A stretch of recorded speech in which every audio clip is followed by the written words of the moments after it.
जय श्री कृष्णा। राधे राधे भगतजनों, आज हम ग्यारस माता की कहानी सुनेंगे। ग्यारस माता को ही एकादशी माता कहा जाता है। कहानी शुरू करती हूँ। एक नवयुवक था। वह तैयार होकर अपनी नवविवाहिता पत्नी को लाने के लिए अपनी ससुराल जा रहा था।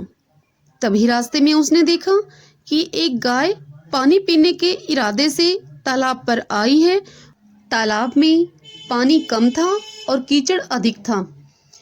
कीचड़ ज्यादा होने के कारण गाय कीचड़ में बुरी तरह से फंस गई। यह सब वह लड़का देख रहा था।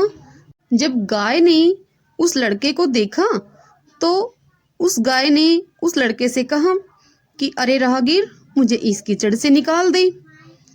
तभी वह लड़का बोला, मैं तो अपनी पत्नी को लाने के लिए अपनी ससुराल जा रहा हूँ। तुम्हें निकालने से मेरे सारे कपड़े गंदे हो जाएंगे। ऐसा बोलकर वह लड़का जैसे ही आगे चलने लगा, तभी गाय माता बोली, ऐ लड़के, क्या तो मुझे तू इस कीचड़ से निकाल दे, नहीं तो मैं तुझे श्राप दे दूंगी। तब लड़का गाय की बात को अनसुनी करते हुए वहां से निकल गया और आगे बढ़ने लगा। दोबारा भी लड़के ने गाय को कीचड़ से निकालने के लिए मना कर दिया। तब गाय ने क्रोधित होकर उसको श्राप दे दिया कि जा, तू 8 पैर के बाद गधा बन जाएगा। लड़का यह सब सुनकर आगे चलता हुआ जब अपनी ससुराल पहुंचा, तब उसने वहां पहुंचते ही अपनी पत्नी को यह कहलवा दिया कि हम अभी निकलेंगे, तुम जल्दी से तैयार हो जाओ। यह समाचार सुनकर लड़के की सासू और उसकी सहलज लड़के के पास आई, अपने जमाई के पास आई और लड़के से कहने लगी कि आप इतनी दूर से आए हो, आज तो रुको, कल चले जाना। लेकिन उस लड़के ने रुकने के लिए मना कर दिया। तब लड़के की सास ने अपनी बेटी को अपने जवाई के पास भेजा कि जा, तू पूछ करा वो इतना जल्दी क्यों कर रहे हैं जाने के लिए, तू उन्हें रोक आज के लिए। तब वह लड़की अर्थात उस लड़के की पत्नी उसके पास आई और बोली कि आप इतनी दूर से आए हो, आज रुको, थके हारे हो, आराम करो। तब वह नवयुवक कहने लगा कि मुझे गौ माता का श्राप मिला है रास्ते में आते हुए कि मैं 8 पैर के अंदर ही गधा बन जाऊंगा। और इस प्रकार लड़के ने अपनी पत्नी को रास्ते का सारा वृत्तांत कह सुनाया। लड़की ने ध्यान से अपनी पति की बात सुनी और वह दौड़ी हुई अपनी माँ के पास गई और बोली कि माँ, इन्हें आज ही जाना है और मुझे आप विदा कीजिए। ये कुछ काम अधूरा छोड़कर आए हैं जो हमें आज ही पूरा करना है जाकर। और इस प्रकार लड़की को उसके मायके वालों ने जल्दी जल्दी विदा किया और जैसे ही लड़का और उसकी पत्नी अपने घर पहुंचे, वह तुरंत गधा बन गया। चूंकि 8 पहर बीत चुके थे, गधा तो फिर बनना ही था श्राप के कारणवश। और अब गधा बनने के बाद उन पति पत्नी के घर में खाने के भी लाले पड़ गए, क्योंकि कमाने वाला गधा बन गया था। अब उस लड़के की पत्नी यही सोचकर दुखी रहने लगी कि अब हमारा गुजारा कैसे होगा, ऐसे कैसे काम चलेगा। तभी उसे पता लगा कि उस राज्य में राजा ने जोड़ अर्थात तालाब खुदवाने का काम शुरू करवा दिया है। तब वह लड़की बहुत खुश हुई और मन में ऐसा विचार करते हुए कि मैं जोड़ की मिट्टी छांटूंगी, जिससे घर में 2 पैसे आएंगे तो कम से कम हमारा पेट तो भरेगा।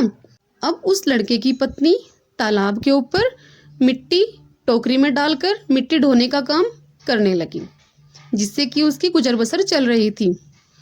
वह तालाब पर जाकर गधे के गले में रस्सी बांधकर उस रस्सी को हाथ में पकड़कर रखती और पीछे पीछे गधा खाली खाली चलता और उस लड़के की पत्नी के सर पर मिट्टी से भरी हुई टोकरी होती थी।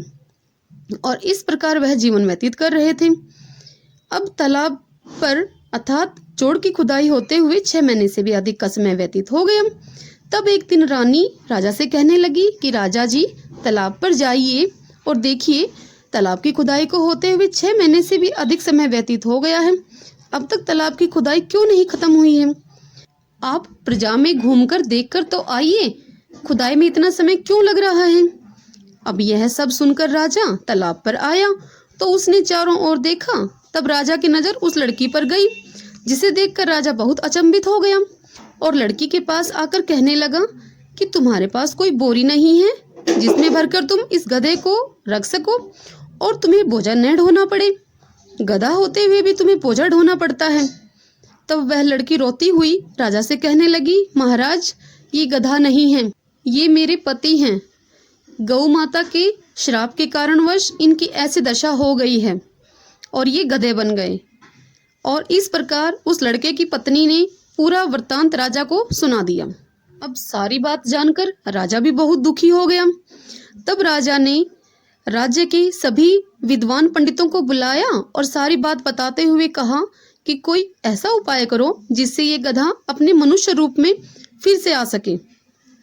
तब उनमें से एक विद्वान पंडित कहने लगे कि महाराज, एक उपाय तो है जिसके करने से यह गधा अपने पुराने रूप में वापस आ जाएगा, अर्थात लड़का बन जाएगा। तब महाराज ने पूछा कि क्या उपाय है, शीघ्र अतिशीघ्र बताओ। तब पंडित कहने लगे कि जिसने भी 101 ग्यारस की हैं वह अपनी ग्यारस संकल्प के साथ इस गधे को अर्पित कर दे और वह संकल्पित जल इस गधे पर छिड़क दे और ऐसा करते ही यह गधा अपने पुराने रूप में आ जाएगा, अर्थात वास्तविक रूप में आ जाएगा। तब राजा ने अपने पूरे राज्य में यह ढिंढोरा पिटवा दिया कि जिसने भी 101 ग्यारस कर रखी हैं वह दरबार में तुरंत आकर राजा से मिले, उसे बहुत सा इनाम मिलेगा। यह राजा का आदेश है। जो ये नहीं मानेगा उसको सजा मिलेगी। तब एक बुढ़िया ने 101 ग्यारस कर रखी थी। गांव के सभी लोग, राज्य के सभी लोग यह जानते थे। तब वह बुढ़िया माई दौड़ी दौड़ी दरबार में पहुंची और कहने लगी, महाराज, मैंने 101 ग्यारस कर रखी हैं। तब राजा कहने लगी, तुमने अपनी 101 ग्यारस हाथ में जल लेकर संकल्प के साथ इस गधे को अर्पित करनी है, इसके बदले में तुम्हें बहुत सा धन मिलेगा। तब उस बुढ़िया माई ने राजा के डर से अपने द्वारा की हुई 100 ग्यारस गधे को अर्पित कर दी और वह गधे पर जल छिड़का तो गधा तुरंत ही लड़के में परिवर्तित हो गया। लेकिन उस लड़के के गधे वाली पूंछ बाकी रह गई लटकती हुई। तब राजा बोला, बुढ़िया माई, तूने सारी ग्यारस नहीं दी इस गधे को। तब वह बुढ़िया माई ने बची हुई 1 ग्यारस वह भी उस लड़के को दे दी और इस प्रकार लड़का पूर्ण रूप से अपने स्वरूप में आ गया। ग्यारस माता की जय। भगतजनों, एकादशी अर्थात ग्यारस का व्रत और कथाएं अति ही पुण्यकारी और लाभकारी हैं। 12 महीने में 24 एकादशियां आती हैं, एक शुक्ल पक्ष की और एक कृष्ण पक्ष की, अर्थात एक महीने में 2 एकादशी आती हैं। इस प्रकार यदि अधिक मास पड़ता है तो 26 एकादशी होती हैं। अगर आप सभी एकादशी नहीं कर पाएं तो 4 एकादशी जरूर करें और यदि आपसे एकादशी का व्रत संभव नहीं हो सके तो व्रत कथा आप अवश्य सुने और पुण्य कमाएं।